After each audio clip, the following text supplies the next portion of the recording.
사도신경으로 우리의 신앙을 하나님께 고백하겠습니다. 나는 전능하신 아버지 하나님 천지의 창조주를 믿습니다. 나는 그의 유일하신 아들 우리 주 예수 그리스도를 믿습니다. 그는 성령으로 잉태되어 동정녀 마리아에게서 나시고 본디오 빌라도에게 고난을 받아 십자가에 못 박혀 죽으시고 장사된 지 사흘 만에 죽은 자 가운데서 다시 살아나셨으며 하늘에 오르시어 전능하신 아버지 하나님 우편에 앉아 계시다가 거기로부터 살아있는 자와 죽은 자를 심판하러 오십니다. 나는 성령을 믿으며 거룩한 공교회와 성도의 교제와 죄를 용서받는 것과 몸의 부활과 영생을 믿습니다. 아멘. 찬송가 195장입니다.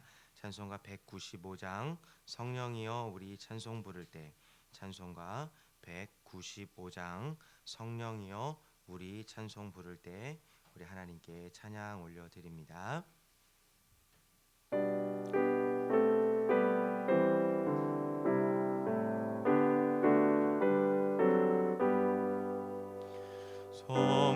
성령이여 우리 찬송 부를 때 진심으로 찬양하게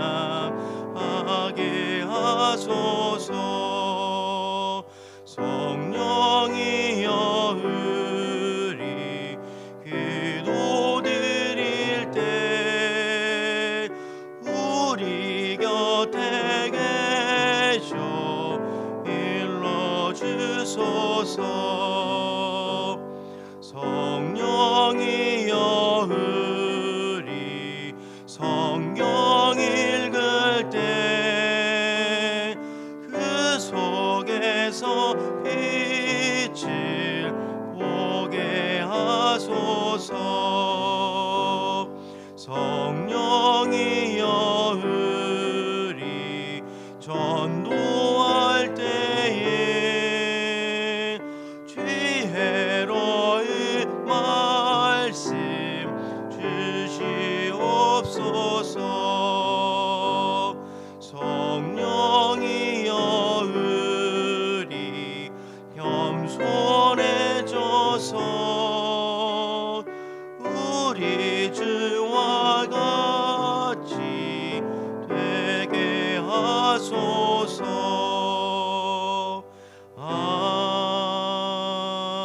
아멘. 오늘 우리에게 주시는 하나님의 말씀은 사무엘상 29장 1절에서 11절까지의 말씀입니다. 오늘 우리에게 주시는 하나님의 말씀은 사무엘상 29장 1절에서 11절까지의 말씀입니다. 저와 여러분이 한 절씩 교독하고 마지막 11절은 함께 읽도록 하겠습니다. 블레셋 사람들은 그들의 모든 군대를 아벡에 모았고 이스라엘 사람들은 이스라엘에 있는 셈 곁에 진쳤더라. 블레셋 사람들의 수령들은 수백 명씩 수천 명씩 인솔하여 나아가고 다윗과 그의 사람들은 아기스와 함께 그 뒤에서 나아가더니 블레셋 사람들의 방백들이 이르되 이 히브리 사람들이 무엇을 하려느냐 하니 아기스가 블레셋 사람들의 방백들에게 이르되 이는 이스라엘 왕 사울의 신하 다윗이 아니냐. 그가 나와 함께 있은지 여러 날 여러 해로되 그가 망명하여 온 날부터 오늘까지 내가 그의 허물을 보지 못하였노라. 블레셋 사람의 방백들이 그에게 노한지라. 블레셋 방백들이 그에게 이르되 이 사람을 돌려보내어 왕이 그에게 정하신 그 젖으로 가게 하소서. 그는 우리와 함께 싸움에 내려가지 못하리니 그가 전장에서 우리의 대적이 될까 하나이다. 그가 무엇으로 그 주와 다시 화합하리이까? 이 사람들의 머리로 하지 아니하겠나이까?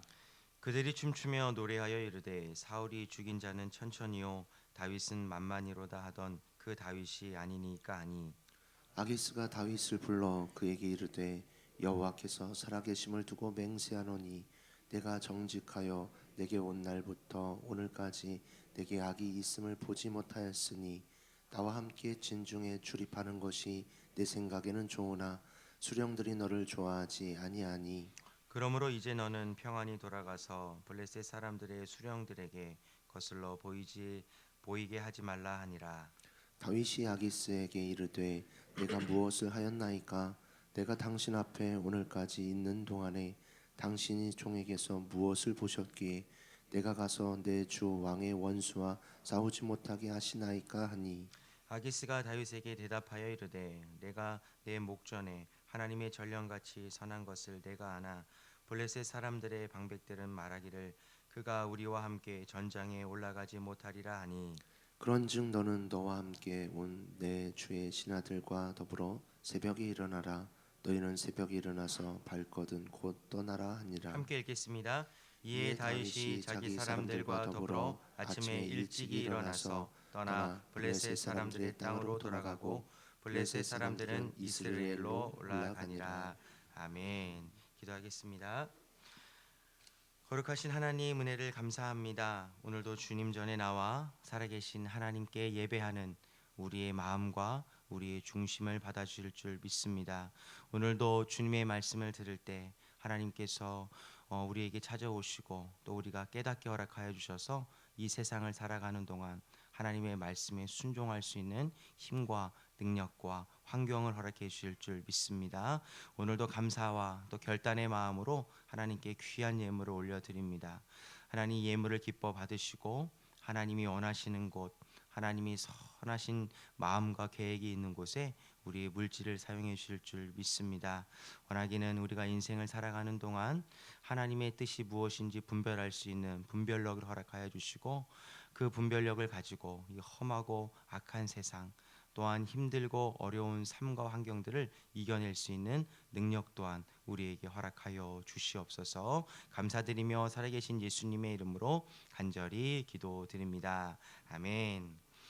오늘도 이곳에 오신 여러분들에게 하나님의 은혜와 평강이 함께하여 주시기를 간절히 축원드립니다. 담임 목사님께서 이제 건강 검진 때문에 오늘 새벽 기도는 가정에서 이제 드리셔야 될 것 같습니다. 그래서 오늘은 제가 이 자리에서 하나님의 말씀을 전하고요. 내일부터는 우리 목사님과 함께 이 사무엘상 말씀을 같이 묵상하도록 하겠습니다. 여러분들 인생을 살아오시면서 뭔가 선택하기 힘든 적이 있으셨죠? 내가 이것을 선택해야 되는데 저것을 선택해야 되는데 이것을 선택하자니 저것을 잃을 것 같고 또 저것을 선택하자니 이것을 잃을 것 같고 이런 경험들 다 있지 않으십니까? 저도 그런 경험의 연속이었고요. 그 여기 계신 많은 분들도 아마 이런 경험의 연속 속에서 살아오셨으리라고 믿습니다. 내가 선택하기 힘든 일을 만났을 때 오늘 이 본문을 기억해 내시면 좋을 것 같아요. 지금 다윗의 상황이 내가 무언가를 선택해서 결정을 할 수 있는 상황이 아닙니다. 내가 무언가를 선택하면은 또 다른 것을 잃어버리기에 뻔하고 다른 것을 선택하자니 이것을 잃어버리기에 뻔한 상황이 지금 다윗이 처한 상황입니다. 저희 2절 말씀을 같이 한번 읽어보겠습니다. 블레셋 사람들의 수령들은 수백 명씩 수천 명씩 인솔하여 나아가고 다윗과 그의 사람들은 아기스와 함께 그 뒤에서 나아가더니 지금 이 상황이 어떤 상황이냐면은 지금 다윗이 블레셋에 망명한 상황이잖아요.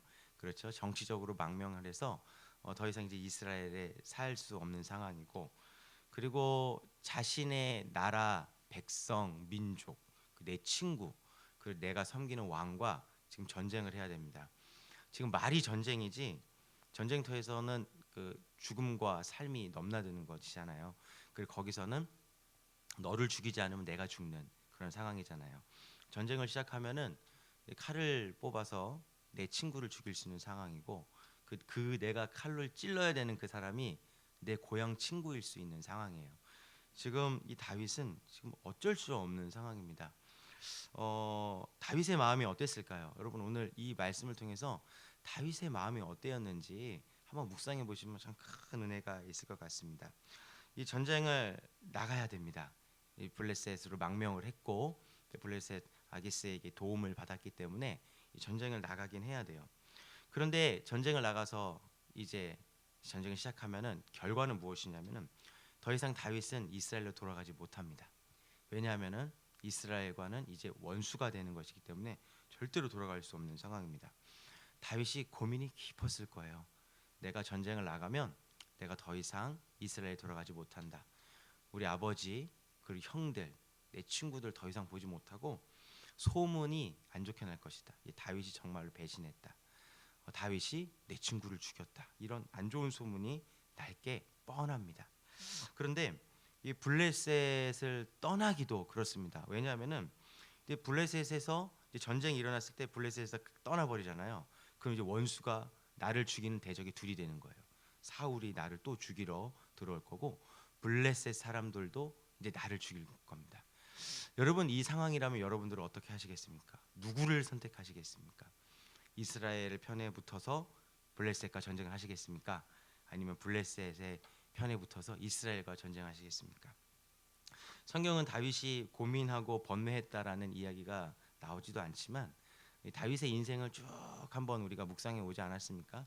이 다윗의 인생을 봤다라면은 분명히 다윗이 하나님께 기도했을 거예요. 근데 저희가 금요일 날 우리가 담임 목사님과 함께 그 예수님이 기도학교에 대해서 배우잖아요. 근데 우리가 기도를 했을 때 하나님께서 응답하시는 방법이 세 가지가 있다 그랬죠. 첫 번째, 그렇게 해라. 하나님께서 즉각적으로 응답해 주시는 경우가 있을 겁니다. 근데 두 번째, 그렇게 하지 말아라. 근데 다윗이 기도했을 때 첫 번째도 아니고 두 번째도 아니었을 것 같아요. 하나님이 이때는 아무 말씀도 안 하셨기 때문에 아마 성경은 기록하지 않았지 않았나 이렇게 생각을 해볼 수 있습니다. 그렇습니다. 내가 선택했을 때 그리고 내가 선택할 수 없는 상황에 놓였을 때 선택을 해도 결과가 불이 보듯 뻔했을 때 내가 어찌할 수 없는 상황 속에서 이 다윗이 했던 행동을 우리가 오늘 본문을 통해서 기억하면 좋을 것 같습니다. 그냥 다윗은 우리가 2절에 읽었던 대로 그냥 아기스 그 뒤에서 그 졸졸졸졸 따라갔다는 겁니다. 성경이 이렇게 정확히 기록되어 있습니다. 2절에 블레셋 사람들의 수령들은 수백 명씩 수천 명씩 인솔하여 나아갔고 지금 블레셋 수령들이 수백 명 수천 명 군대를 이끌고 나가는 겁니다.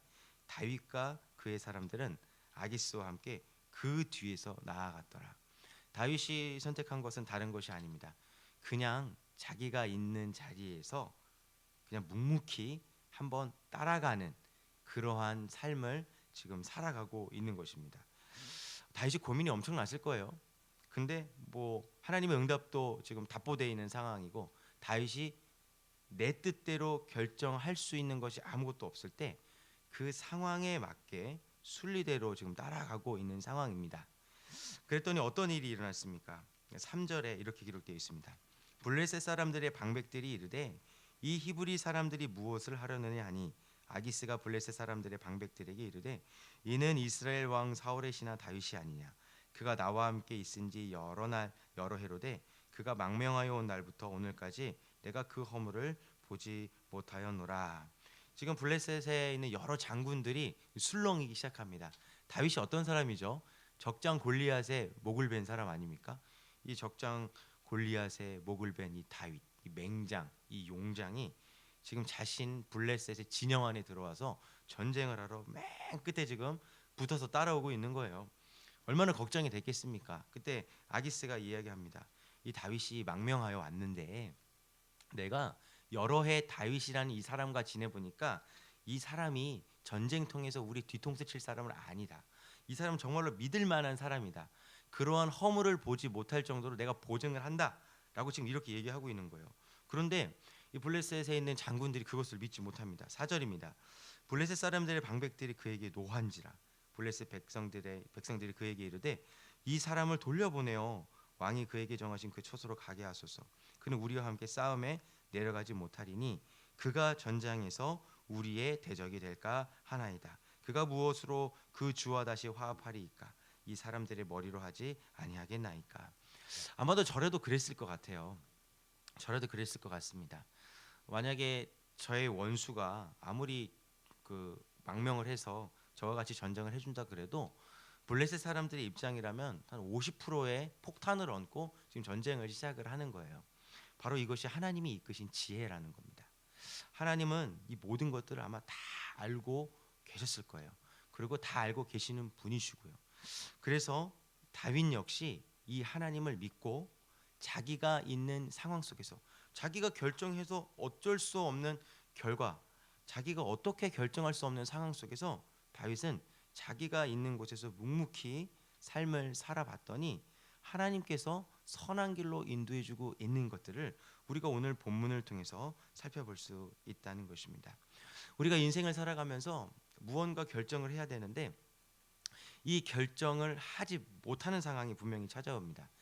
여러분들 그 쇼트트랙 아시죠? 쇼트트랙. 이 동계올림픽에서 우리나라가 한그뭐 금바치라 그래가지고 한 공을 들이는 종목 중에 하나가 쇼트트랙입니다.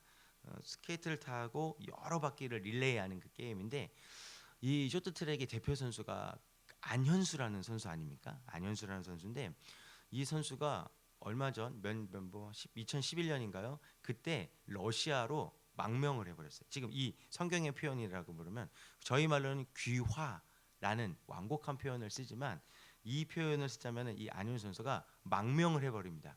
국적이 바뀌어버린 거예요. 그때 저희가 한참 동계올림픽이 이제 막 진행하고 있어야 되는데 지금 국가 대표급 선수가 그 어떠한 이유 그 갈등 때문에 러시아로 이제 망명을 해버린 거예요. 그때 안현수 선수의 이 마음이 어땠겠습니까? 이제 올림픽은 출전을 해야 되는데 올림픽을 출전을 하자니 한국 사람들이 자신에 대해서 욕할 게 뻔하고 자신의 가족들에 대해서 손가락질할 게 뻔합니다. 그런데 이제 러시아에서 이제 또 다시 국적을 포기하고 한국으로 돌아오거나 나는 이제 러시아 국기를 달고 올림픽에 출전을 못 하겠습니다라고 이렇게 말을 하자니 러시아에 있는 사람들에게 욕을 먹을 게 뻔해요. 지금 이 상황입니다. 안현수 선수의. 근데 안현수 선수가 한 게 무엇이냐? 그냥 러시아에서 그냥 국기를 달고 나온 거예요. 그러고 나서 금메달을 땄고 그리고 여러 가지 그 러시아 쪽의 좋게 분위기를 만들었습니다. 그리 나타난 결과가 무엇이냐면은 빙상 연맹이라는 그 동계올림픽을 주관하는 그 연맹의 비리가 밝혀졌고 그 운동 선수들 사이에 여러 가지 안 좋았던 관습과 관례가 이렇게 변화되기 시작하였던 선순환들이 바뀌는 놀라운 일들이 일어났다라는 것입니다. 여러분, 우리가 인생을 살다가 결정하지 못하는 것들이 많이 있죠. 뭔가 중요한 것들을 결정해야 되고 고민스러운 것들을 하나님께 기도했을 때 하나님이 응답하지 않는 순간이 분명히 있습니다. 다윗과 같이. 그럴 때 여러분 그 자리에서 묵묵히 여러분이 갖고 있고 행하고 있는 일들을 한번 수행해 보십시오. 분명히 하나님께서 선한 길로 이끄실 것입니다. 그런데 우리가 해야 될 그 자리에서 해야 될 아주 중요한 일들이 있습니다. 그것이 바로 6절과 9절에 기록되어 있죠. 우리 6절 말씀을 같이 한번 읽어보겠습니다. 시작. 아기스가 다윗을 불러 그에게 이르되 여호와께서 살아계심을 두고 맹세하노니 내가 정직하여 내게 온 날부터 오늘까지 내게 악이 있음을 보지 못하였으니 나와 함께 진중에 출입하는 것이 내 생각에는 좋으나 수령들이 너를 좋아하지 아니하니. 여러분 우리 그리스도인들이 해야 될 최선은 이것입니다. 우리가 있는 곳에서 다윗과 같이 다윗을 표현하는 아주 중요한 단어가 무엇이냐면은 정직하였다라는 단어였고요. 그리고 악을 행하지 아니하였다라는 것입니다.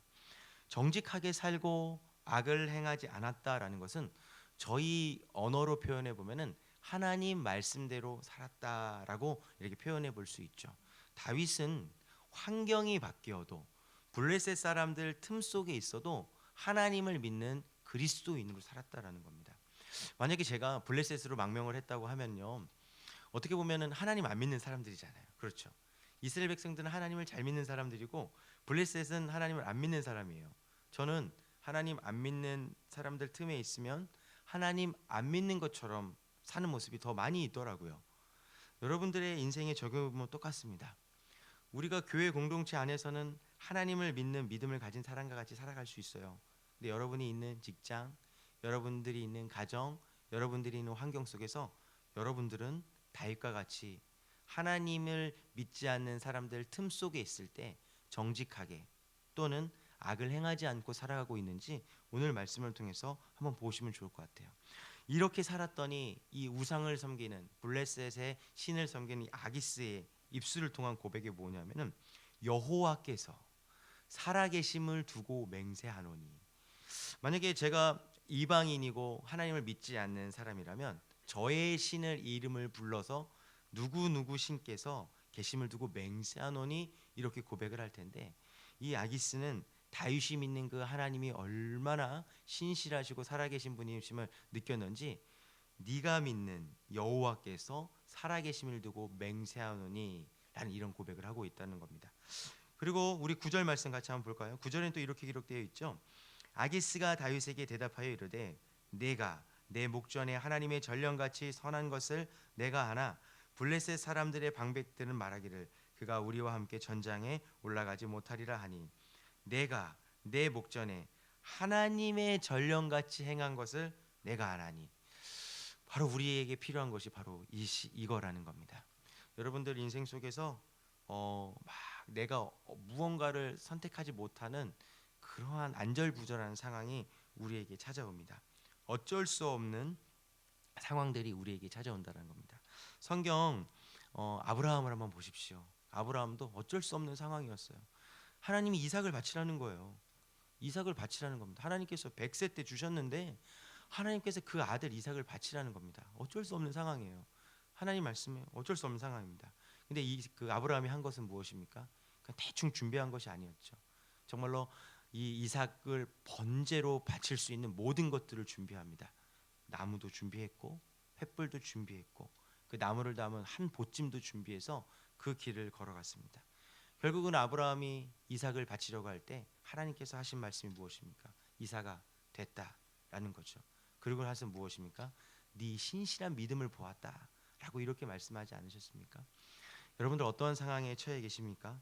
환경 속에서 하나님은 여러분들이 어떠한 행동을 취하고 있는지 지금 다 보고 계십니다. 어찌할 바를 하지 못하는 그러한 상황 속에서 그리고 여러분들이 그리스도인들 틈이 아니라 하나님을 모르는 사람 틈 속에서 우리는 어떻게 살지 한번 우리 스스로 한번 결단해보는 이 하루가 되셨으면 좋겠습니다. 오늘 새벽 기도를 마치고 여러분들이 삶의 자리에 다 돌아가시잖아요. 저와 같은 목회자는 이 믿는 사람들 바운더리 안에서 어떻게 보면은 더 어떻게 보면 하나님의 더 그 은혜와 또 하나님의 도우심을 경험할 수 있는 그러한 환경이지만 또 여러분들은 세상이라는 곳에서 또 살아가시는 분 아니시겠습니까? 세상에 살면서 유혹들이 얼마나 많고 또 도전들이 얼마나 많이 있습니까? 그리고 죄를 짓고 악을 행해야지 이득을 보는 일들이 얼마나 많이 있습니까? 그때 이 다윗을 기억해 보십시오. 어쩔 수 없는 어찌할 바를 할 수 없는 그 상황 속에서 내가 선택할 수 없을 때 나의 선택지가 없을 때 내가 있는 곳에서 하나님을 믿는 신실한 믿음으로 한번 살아보십시오. 그때 하나님께서 분명히 오늘 본문의 말씀처럼 우리를 선한 길로 인도해 주셔서 우리가 선택한 것 이상으로 큰 은혜를 부어 주실 것입니다. 오늘도 이 은혜가 함께해 주시기를 주님의 이름으로 부탁드립니다.